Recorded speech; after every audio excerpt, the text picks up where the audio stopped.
All right, good morning, everybody, and welcome to the December CAI webinar. We're really glad to have everybody here.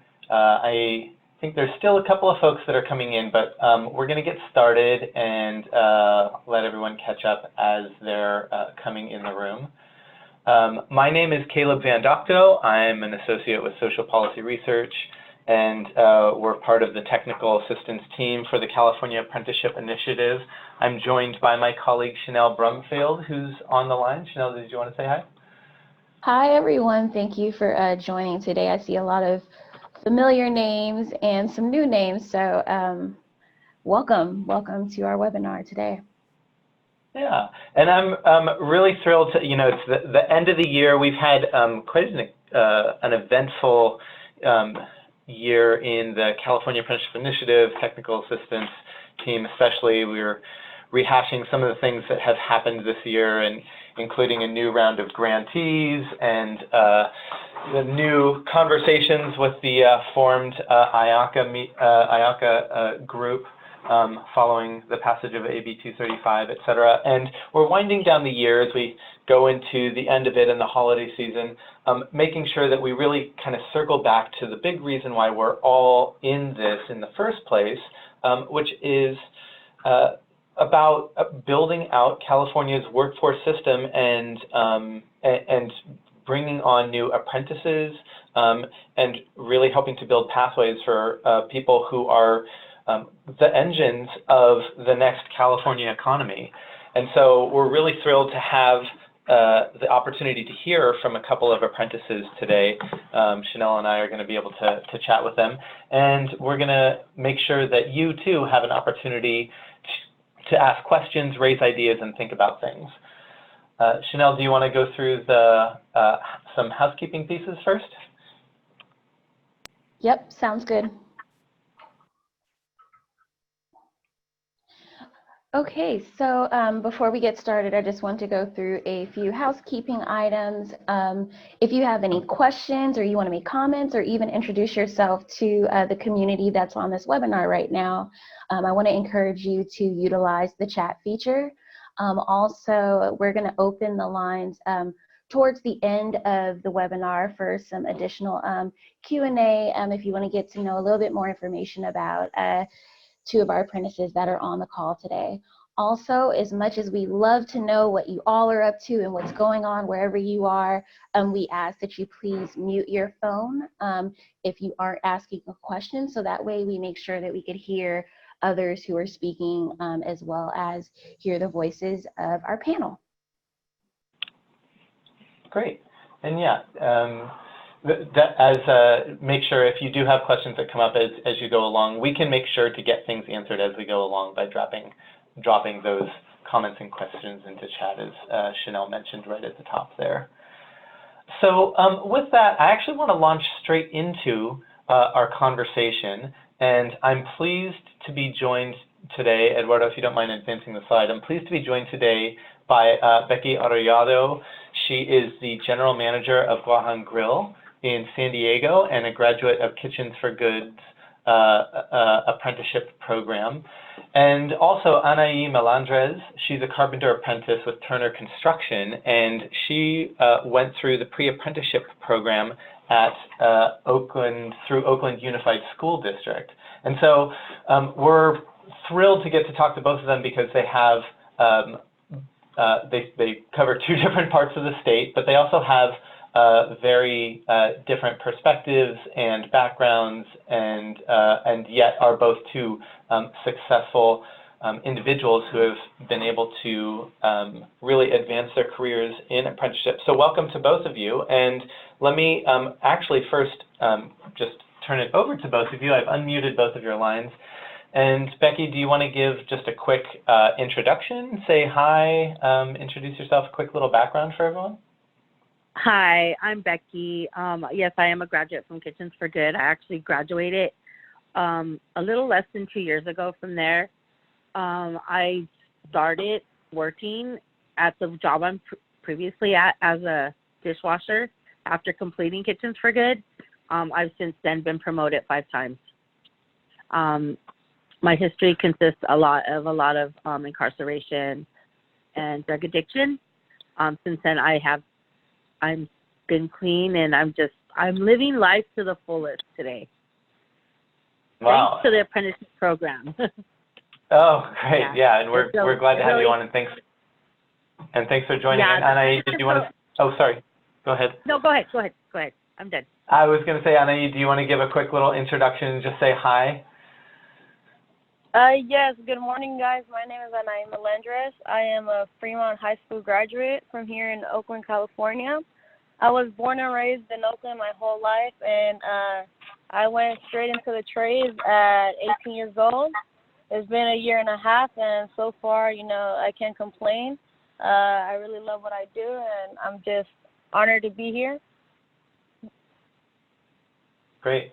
And thank you both for joining us. And it's particularly exciting because you also both, in addition to both the geographic span of the state, the span of both apprenticeship and pre-apprenticeship representation that you both have, that you both represent, you also represent both the traditional trades, apprenticeship trades, and the new and innovative sectors, both in culinary and then in construction, in carpentry and construction. So it's great to have just this sort of diverse set just out of a couple of people. I want to start off just by asking you both about your experiences. How did you both first get into contact with your apprenticeship program? How did you hear about it? What was your first contact to your experiences? And I'll open up to both of you. Either of you can go first. Well, mine is I was actually in a drug treatment program, and another graduate from Kitchens for Good came in and talked to me about the program. Definitely, I was like in a dead end. I didn't know like which way to turn due to the fact that I have felonies. So he introduced me to Kitchens for Good. But what really caught my eye about Kitchens for Good was the recidivism rate that they had of people not going back to prison because of their program. And I just read all about it. So that's how I first heard about it. And when I went and I applied for it and I got into there, it was just an awesome, awesome program. So I actually heard about it through word of mouth through other people who had been through the program. Great. And Anaï? So I first got introduced by it through my high school. Our high school offered us 3 different programs we could go through. They had the Architecture Academy, which was based on construction and design. And then the 2 other ones were media and Mandela. And Mandela was a law. It was like with all the law enforcement and everything. So I chose the Architecture Academy my freshman year. And through that, my high school offered me internships. I was able to do 3 years with Children's Hospital in the new construction phase that they had going on here in Oakland. And that's how I was introduced to my company. And later on, I was offered sponsorship to do the pre-apprenticeship with them. But I did my sophomore, junior, and senior year with my high school. And that's where I really learned the different part of the construction industries. And that's where I knew that I wanted to become a carpenter instead of an electrician, a plumber. So that's how I first heard about it. Great. I've got several questions that I actually kind of want to follow up with that, but I also want to make sure that, Chanel, if you wanted to jump in and just kind of join the conversation. Yeah, sure. Did you want to ask anything? Yeah, can everyone hear me okay? Yes. Yes. Great. So my follow-up question for you both, and it sounds like you both were connected to your programs in very significant ways. What kind of support did you guys get from school, from your community, friends that helped you make the decision to pursue apprenticeship?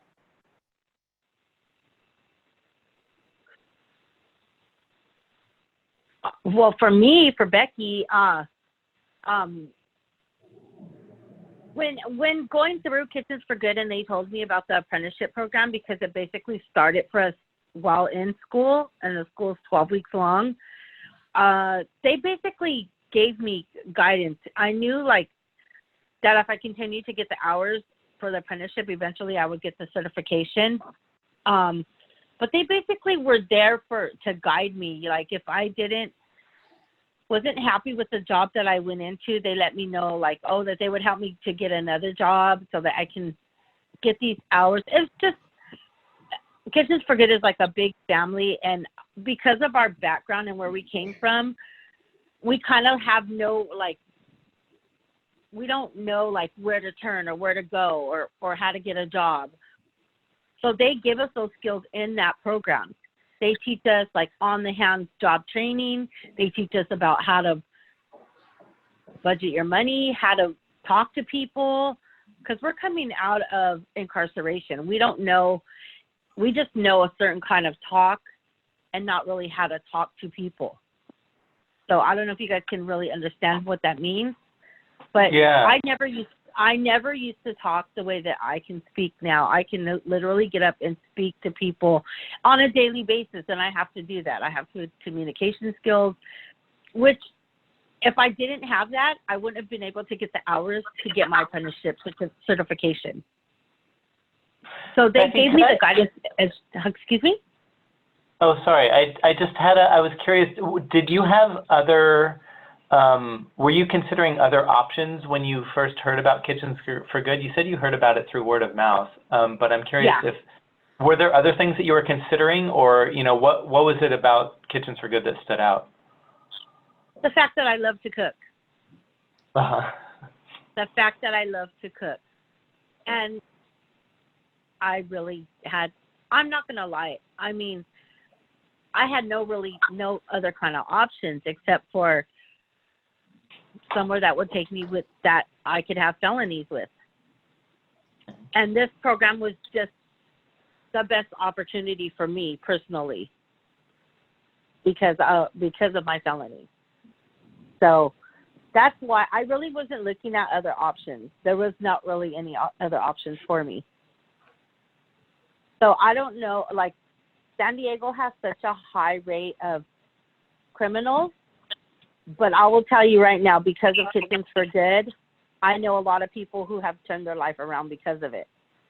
And are like me, general managers, running their own restaurants. So, yeah, that's how I heard about it. Yeah. Great. So it sounds like you have a very supportive community there at Kitchens for Good that's helped you along your journey to being a general manager, which is fantastic. And I also wanted to follow up with the same question, Anna, with being introduced to apprenticeship. Like, can you talk briefly about like some of the supports you got when making the decision to go into apprenticeship, whether that be the school administration or teachers or even people within your community? So for me, I didn't have a lot of the support that, the teachers were giving out to the students to, go through the college route. A lot of my teachers, they didn't think that I could be successful in construction. They didn't think that me being a female and being in a male-dominated industry will work out. So, of course, I did have the key people. Emiliano Sanchez was one of them who was a huge help. Any question that I had, he would come answer. And also the directors of the Architecture Academy, they were the ones who understood what the construction industry was like and what, it could offer me. So I had support from them, and majority of my teachers, they just wanted me to go through the college route. They thought that that was the only way that I was going to be able to make it out. And yeah, I feel like it was just because the teachers were misinformed of what the construction industry is like and what it has to offer. Great, thank you for sharing that. We know Emiliano, and we know he does great work, so it's always fantastic to hear about apprentices being connected to people in their ecosystem that serves as mentors that helps guide you. So thank you for sharing that. Yeah. Did you have, peers that were also considering those kinds of trades, or can you speak a little bit about the push that you or your classmates experienced towards college, and and how you determined that maybe that wasn't the right fit for you at this point? Well, I know that some peers now that they saw that, I've been able to be successful in the construction industry, they've been looking more into joining the trades. But that year that I got in, it was like the first direct entry in like 30 years. So, it hasn't really been been a common thing, but now that students are getting more exposure and everything, they're looking more into the industry. I believe like this year it was like 3 students went to the trades, 2 as carpenters and 1 as a laborer. So as the years go by, we're getting more students to join the wave and come into the construction industry. But yeah, a lot of like my friends and everybody, they all went to college. They weren't against me going into the trade, but the majority of my friends actually dropped out of college, and now they're in huge debts. And I'm able to maintain myself in a position where I can provide for myself. And I'm not in any debt. I'm getting a paycheck every Friday, and it's good money here. Yeah. Yeah, today's a good day. Yeah. Could you tell me a little bit about what it was like to actually apply to the program, or to navigate the enrollment in the apprenticeship program that you're in? Yeah, so like I said, I did the 3 years with my high school in the Architecture Academy, and through those 3 years, they offered me internships. I did Children's Hospital and I did PG&E, and they both offered me, entries. They're like, come. PG&E is all like, come do this program, 6-month training, and we'll hire you right away. But I wasn't into the electrical or gas industry, so I was like, I think I'm going to try out carpentry. My company offered me sponsorship to do a 6-week training for the pre-apprenticeship in Fairfield. So I did that, and I was directly hired with them. As soon as I finished the school, that Monday I went straight to work. Wow. And what was the application like for you, Becky, and the enrollment piece? Did you have like navigators that were helping like direct you towards Kitchens for Good, and then ultimately like into your work experience, or what was that like? No, so I actually I applied online, and after that they called me, and I went, and it was kind of shocking because there was like a chef, and then Katrina, who was a job coach, and then at the time, April, who was a case manager. They did the interview with me, and me never having a job and going in for an interview was kind of shocking. But so once I was accepted, and it was a 12-week training class that we did, and after that, I went straight into work, which was getting my apprenticeship hours. So it was basically I had to complete the class, because if you didn't complete the classes, then you wouldn't be getting the hours for your apprenticeship. It was a very intense class. They're no joke. They don't mess around. I mean, they consider every day like you're supposed to treat it like a work day, and this is especially because some of us never had a job. So if you missed any classes, you had to make up the hours, and then they did guide you to get a job if you couldn't get a job. But I ended up getting my job right away, and I did start at the bottom. I started as a dishwasher with my job that I am at. So it was a pretty intense class, though. But they're there for you. They're there for you to lean on if you need anything. But I'm not going to play. If you mess up in that class, they basically, you're not going to get no help. So yeah, they don't play around in there. They're really intense though, and as long as you, because they know if you want this bad enough, you're going to go after it. Mm-hmm. And they're going to help you. So, yeah. I'm not going to lie, they're saving lives.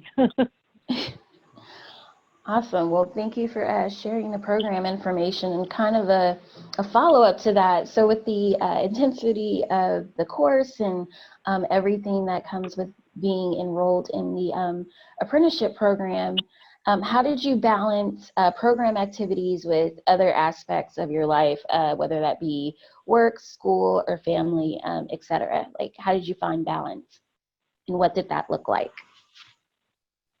With the apprenticeship program and with my family life? Yes. It was a learning experience for me. Basically, going to work, and at the time I was only getting part-time hours, so just going to work and being able to live my life on life's terms I'm not gonna lie, it was really difficult. It was really, really difficult. But once I got into the groove of everything, it became a lot easier, especially because I had Kitchens for Good to continue to go back to. Mm-hmm. And just when I'm struggling with something out here in the work field for me, I could go to them and they could talk to me and like walk me through things, and just, because I had a rough time at the beginning, just dealing with people. So yeah, so it was a struggle. I'm not gonna lie, it was not easy for me, but I got through it. And would you say the program? Oh, sorry. No, go ahead. So I know that you said that the program was a place that you were always able to come back to. Was there like specific supports that you feel helped aid in your success in the program and with that balance?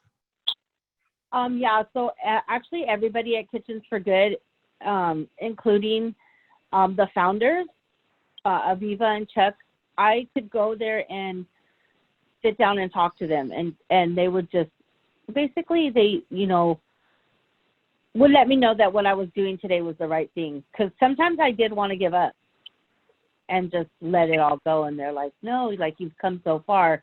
And I actually just received my apprenticeship program, my apprenticeship certificate about 3 months ago. About 3 months ago, I received it.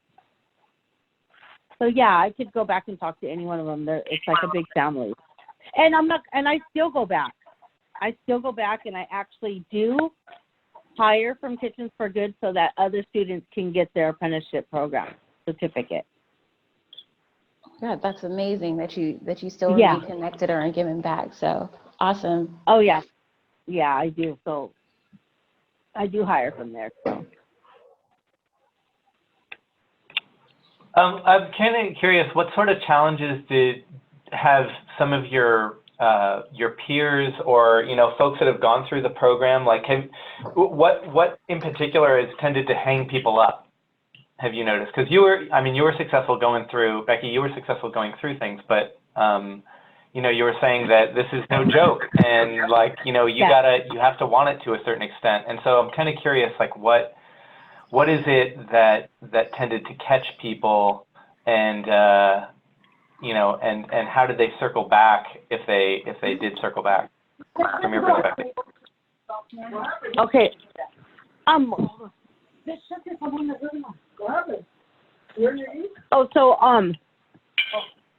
couple things that I've seen other peers fail from is not being able to work with other people in a normal manner. So a little scenario is there was a couple other people from Kitchens for Good that got hired at the same job I did. Uh-huh. And one of them, because at my job they sell alcohol, and one of them started drinking. So that's one thing that can make them fail. And another one was just not being able to take constructive criticism, because where we come from, it was a learning process for me with that. Being able to have somebody tell me what I'm doing wrong. Uh-huh. So, but I got past all that. I just think that people need to work more on themselves to learn how to deal with other people. I think that is a struggle for some people. Mm. And for you, NAU, like when you were going through your construction program, the pre-apprenticeship program, did you have other pre-apprentices that you were working with? Yes, it was a class. It was like 12 people, yeah, and out of that class, it was like only 9 were able to graduate because yeah, like other apprentice says, Becky, is like they're hard classes, you know. It's like if you're gonna do it, you know, you gotta want it, and there's a lot of sacrifices that come along with it. So yeah, you know, not everybody was able to make it through the program, whether it was for them not showing up or, you know, their behavior. So yeah, it was a class, and we were all able to help each other. You know, I had one other female there that actually didn't make it through, but you know, we tried to help each other because we knew that we were the only people that had each other. Yeah.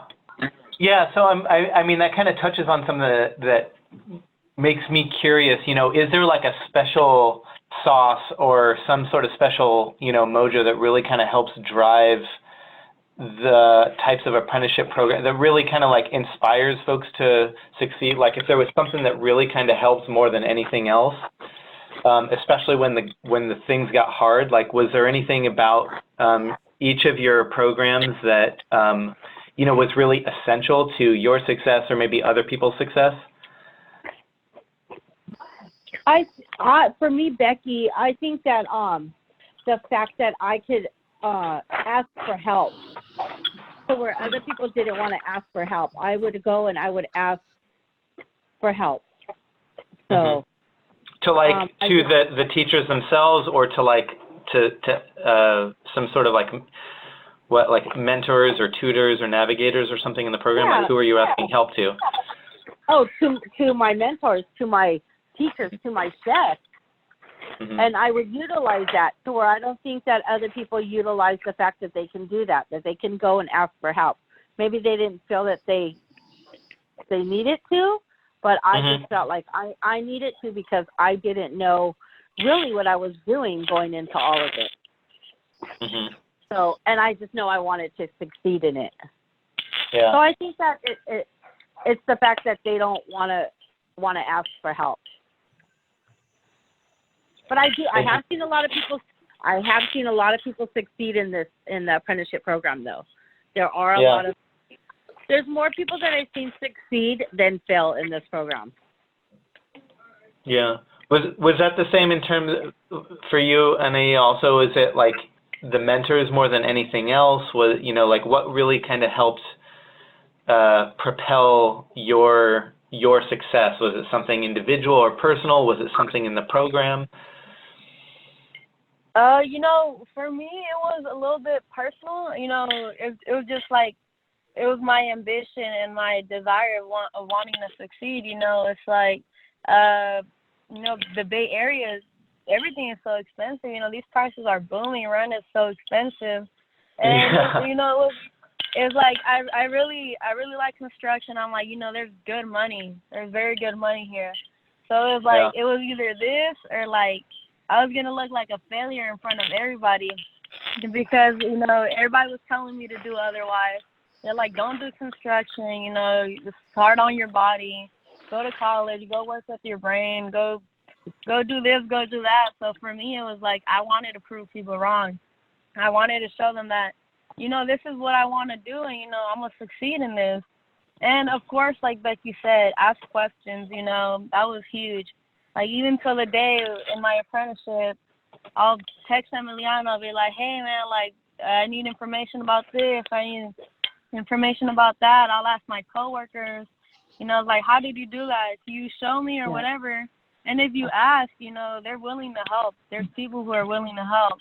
Of course, not everybody's going to be all for it, but, you know, majority of them will want to help you. And, you know, they're professionals, you know, they assume that you're going to know what they're talking about, but you don't, and, you know, they realize it.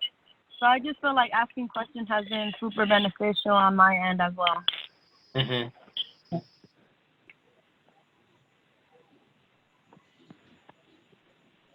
Right. I'm hearing, you know, like what's great about this conversation is that I'm hearing some key themes such as the support of your fellow apprentices and the sense of community that was built at both of your programs, but also the connection to mentors and champions in your corner in your success. I wanted to ask also, like, how would you describe apprenticeship or your specific programs to your family and others in your life that may be considering going into apprenticeship?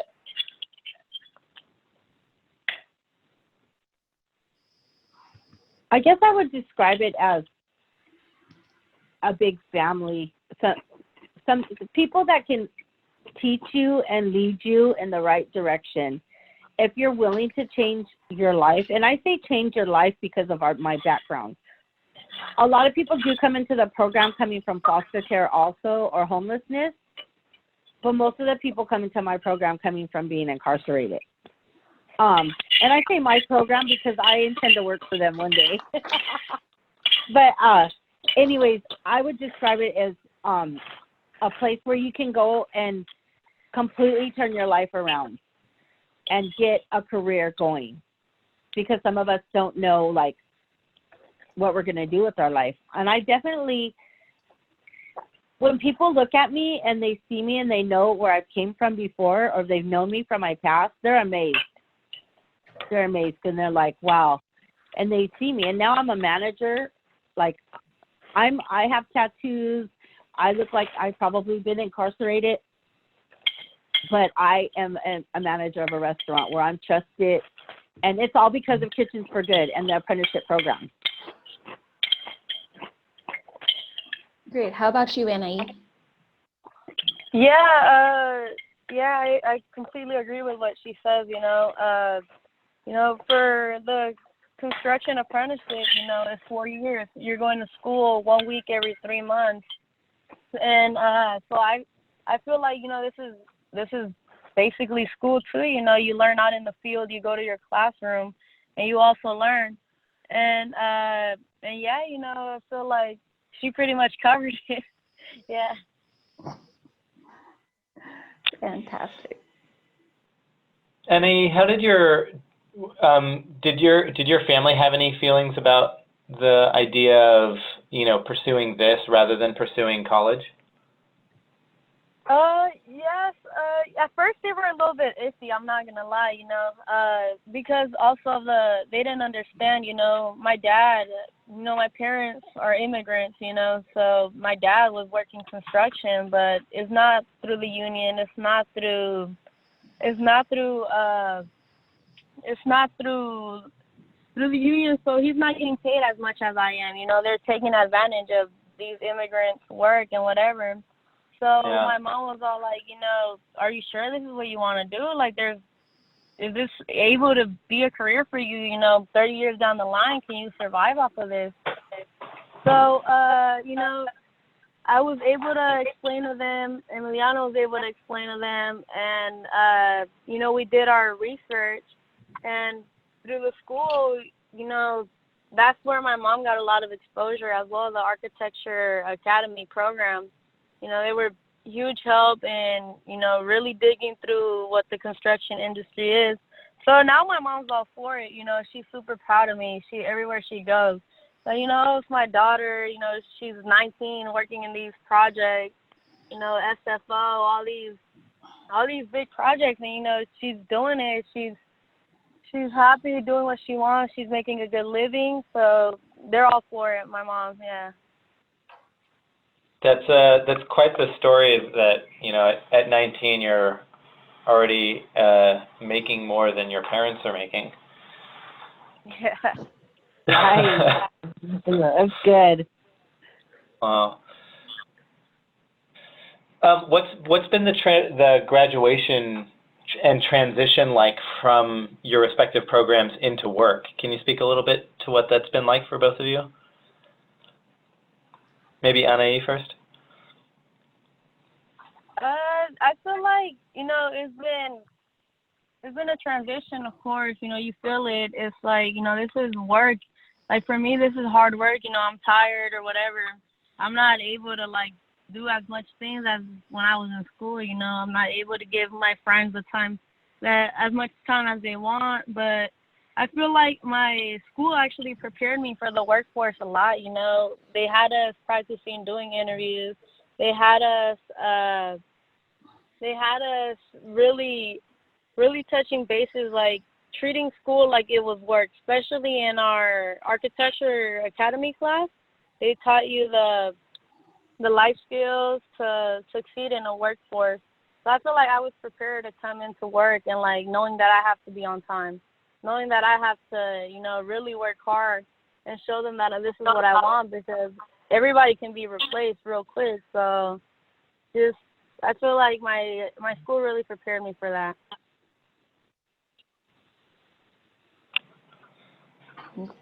Well, for me, I actually received my apprenticeship certificate while I was working. So I went to the graduation, but at the same time, I was also being promoted for like my 4th promotion into assistant manager. So it was good. I got to get my hours while I was working for the certificate. So yeah. Nice.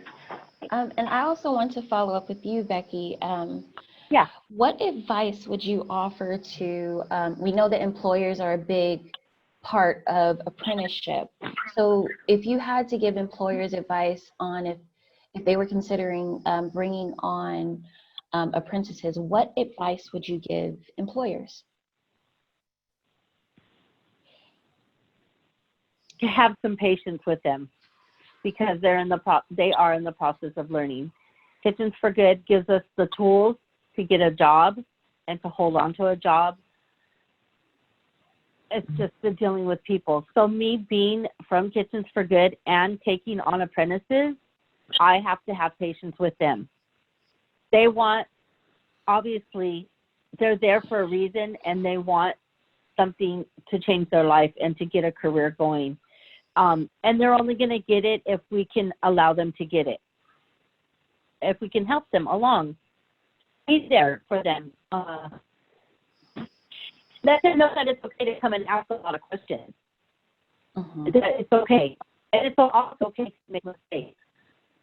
But it's during the process that they're able to learn through that and work through that, and just give them that chance. Great. So just overall support and patience and.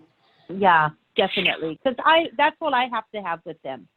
Because some of them come in like, you know, even though we took a 12-week course, we still don't know a lot of stuff.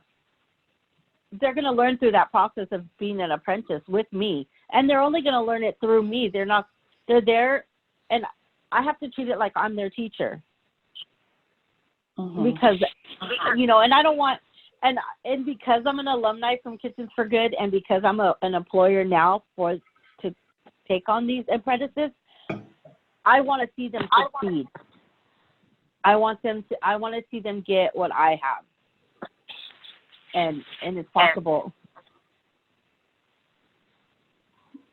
Great, and I'm gonna ask the same question for you, Anais. I know that you talked about like working and talking with teachers about apprenticeship. So looking back, what advice would you give to current program teachers and administrators at school about apprenticeship? Yeah, I would say, you know, trust the kids in their decisions, you know, look more into what it is that they want to do and find ways to support them instead of trying to knock them down. And I feel like, you know, the company should be trusting the youth because, you know, they tend to like want to hire folks with experience and all that, but it's like, you know, for the future upcoming generations, it's like, who's going to take on the work when those people retire, you know? So I feel like just always try to spread knowledge to the younger generations. Great. I have a clarifying question actually for Emma. I wanted to get a little bit of understanding, but I also want to mention, you know, we're for the audience as well. We will be opening up the lines soon, so if folks also want to ask questions to the apprentices themselves, you can have those. You can also type your questions into the chat if you would like, but just to give everybody a prompt, because we'll do that in a few minutes. Just a clarifying question, because I was trying to understand exactly how your program works. Is it, when you were in high school, was there the construction or the architecture track, were those like required classes that everybody at school took, or was that some sort of specialized program? Yeah, they were like our electives, you know, so we were able to get elective credits through those classes. Okay, and were those high school classes? Were they at a community college? Were there other classes that people wouldn't take? You know, like when I was in high school, I took, you know, I was like in the jazz band. You know, we definitely didn't have like architecture options. We did not have construction options even available to us if they were. But like, does everybody go through those, or are they just one of many options? What is it like? Yeah, it's one of the 3 options. You know, you're going to be in that class for 3 years. So yeah, your freshman year at the end, you guys, you know, the students choose where they want to go through based on the career path that they have in mind. So, okay. You know, they were provided through our high school, and we were able to get college credits out of those classes as well. I see. And everybody takes one of those 3 classes? Yeah, yeah. Gotcha. So that's interesting. I mean, it sounds like the curriculum and at least the education system is kind of setting people up to at least think about these opportunities. And then it sounds like the pre-apprenticeship that you worked with Emiliano going through was kind of an over and above opportunity that was available to folks that were in your career track. Is that right? Yes, yes. I gotcha. So, you know, what kind of advice would you give to your peers, or perhaps students who are now thinking about or enrolling in those tracks now? Now that you went through that, would you have any guidance for anybody who's just starting this pathway in high school or starting to think about it? I would just say, you know, just try to expand your options. You know, college is not the answer for everybody. I knew based off of my character, you know, school probably wasn't going to be based off of I wasn't going to work out too well in school. You know, I had the good grades and everything, but I just feel like I'm way more comfortable out here in the construction industry, that I'm able to express, you know, who I am, and, you know, I don't have to hide anything from anybody. So I would just say, you know, just look at other options. Of course, college is a great option if that's what you want and that's what you desire. But, you know, the trades are a good option for you to look into, like culinary school as well.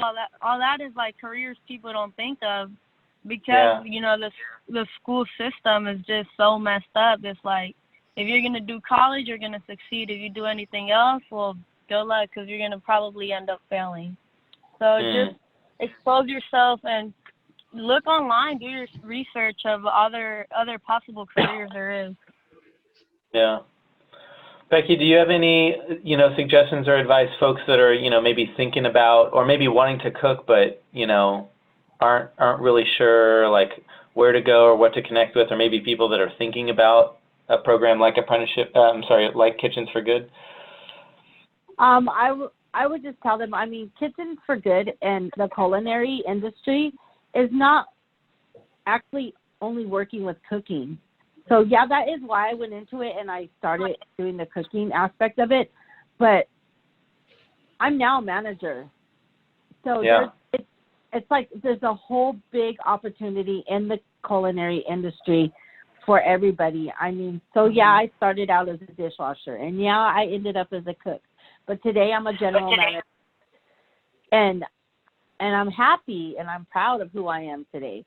Some people think that going into the cooking industry is just like, oh, I just don't want to be on the line. I don't want to be cooking. But there's some top chefs back there, and there's some some chefs that I went through school with and now are like sous chefs, so making like $45,000 a year. So Yeah. I would recommend, if you don't know what you want to do and you want to run your own show eventually, culinary school is the way to go. Yeah.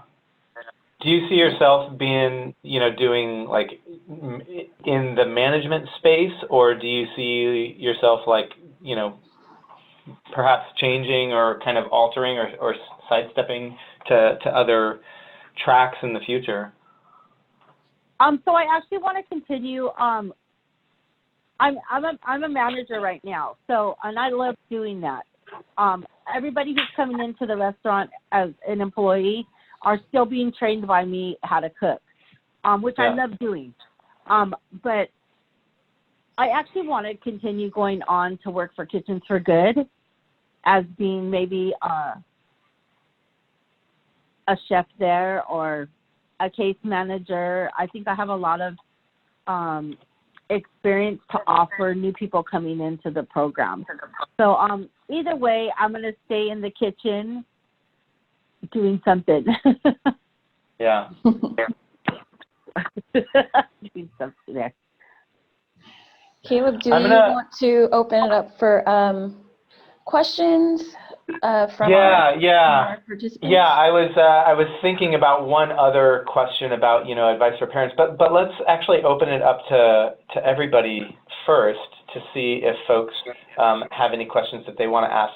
So if you are on computer, you should have the ability to unmute yourself.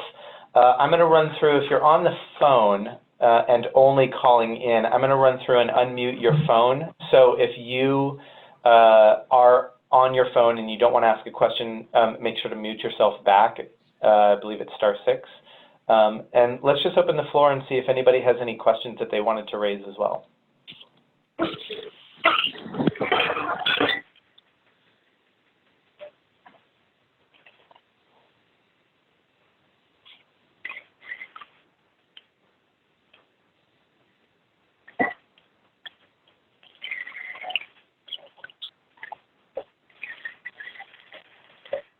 While people are thinking about that too, let me just ask one other question. I'm curious, what the both of you have for. I know we've heard the technical assistance team and working with apprentices across the state. We've definitely heard of apprentices who are also kind of juggling being parents, and then of course we've heard from apprentices who are younger, that are connected or just out of high school.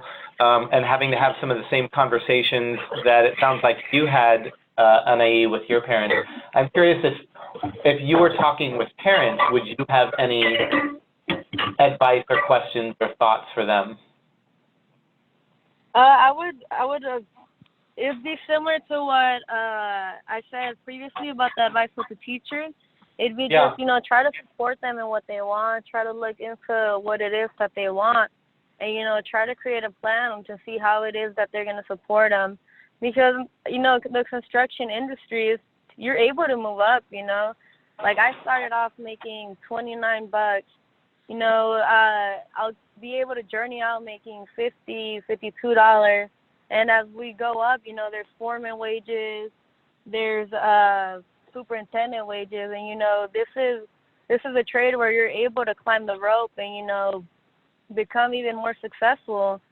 It's just based off of what you want to do. Do you want to go into the office after a few years of experience, or do you want to stay out in the field and work, Yeah. So it's just keep your mind open, be open-minded, and, just try to figure out a game plan for what will benefit the student. And I would just also say, if you're a female trying to do this or whatever, don't let it being a male-dominated industry try to knock you down, because here I am, 2 years later and being successful in a male-dominated industry, and they like to see women at job sites, at SFO, whatever, it's good for people to like to see that, you guys, these females doing the same type of work that the guys are doing, and they're able to do it or they're doing it better. So I would for sure say, just stay open-minded, look into the trade, and just really think this through. I feel like any female can do this, so why should their opportunities get knocked down for their gender? So I would just say, just do what it is that you like to do, and do it for you, not for nobody else. Wow. Thank you, Anais. Like, that's definitely a powerful statement and a great advice. Yeah. We have some really great questions in the chat from some of our participants. The first question is for Becky from Suzanne. Did you go to work right away with Kitchens for Good, or did you have to go to school for a while or do some additional training before you were placed in employment? No, so I actually was on my 11th week of the class, and on your 12th week you go to an internship. So during my internship, I was actually looking for a job, and I found one at Guahan Grill. So I was still in school when I got my job. Okay, and when you say you were still in school, was that like a adult education class, or was it local community college? Oh, no, so Kitchens for Good is actually the school that I went through. Okay. So it's a 12-week course. So I was still in my 12-week course in Kitchens for Good, and when I got my job. Okay, great. And then there was another question from our participants. And the question is, well, first, it's extending a congratulations to you both for all the great work that you're doing in your respective industries. So the question is, how many of the other apprentices in your programs completed the program and found employment? And that you don't have to give a exact amount, but if you could kind of guess a rough estimate percentage of participants that completed the program and found employment. So for me, there was actually, at the beginning, 24 students started, and then at graduation, there was 19 of us. And as far as I know, and I'm pretty sure this is the correct number, all of us are still employed except for 2. Okay.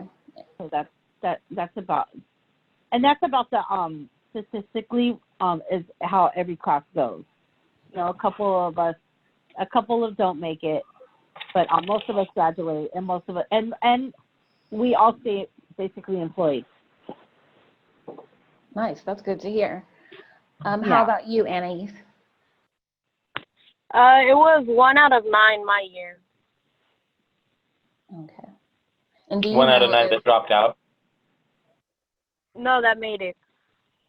Oh, wow. And then this year it was 4 out of 15 students. So, the numbers are increasing slowly. Great, that's really good to hear.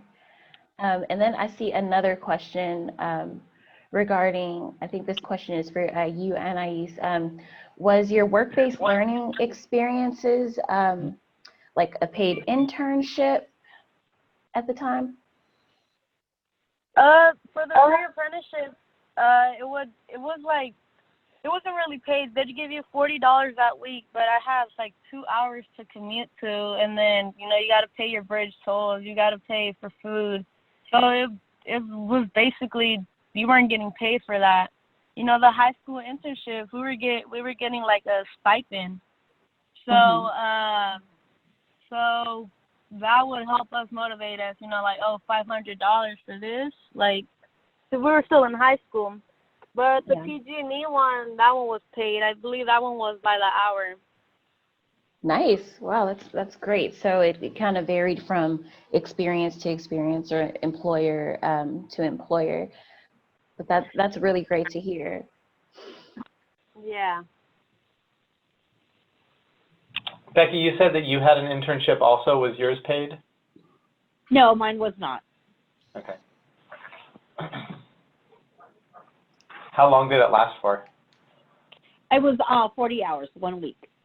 Okay. Okay. Yeah. So it was kind of like a work-based, an unpaid but work-based learning, like applying what you had learned in school at Kitchens for Good.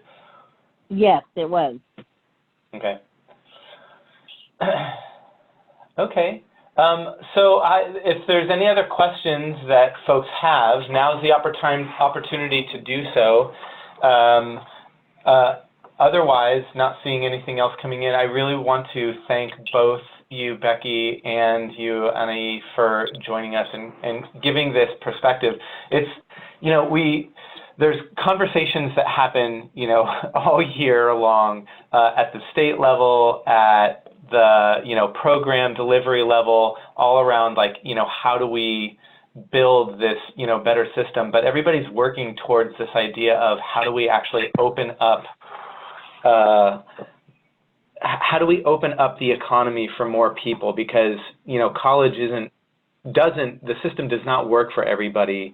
Right. And we, you know, we're all big believers in this complementary model to the system.